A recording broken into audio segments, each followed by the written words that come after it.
किए से भक्त जहाँपाई स्वयं जगन्नाथ कांदी पकाइथिले। पुरी श्रीमंदिर रे गोविंद नामक जड़े वृद्ध सेवक रोते। से प्रतिदिन मंदिर बाहर झाड़ू लगाउथिले आउ बलिथिबा प्रसाद को खाई बाहिसी पाचरे दिन काटुथिले।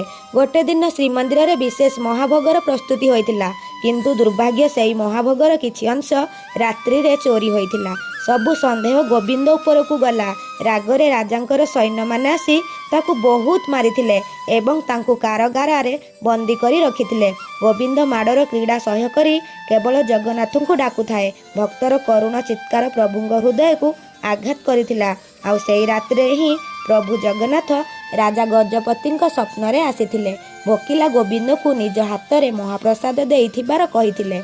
एहा सुनी राजा तुरंत निदरू उठिथिले आउ भक्त गोविंद को आसी मुक्त करथिले।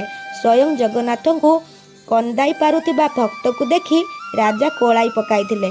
आउ सेबेठारु सेई गोविंद महापात्रंक स्मृति रे रथयात्रा पूर्वरु झाड़ू मारिबार नीति पालन करा जाय।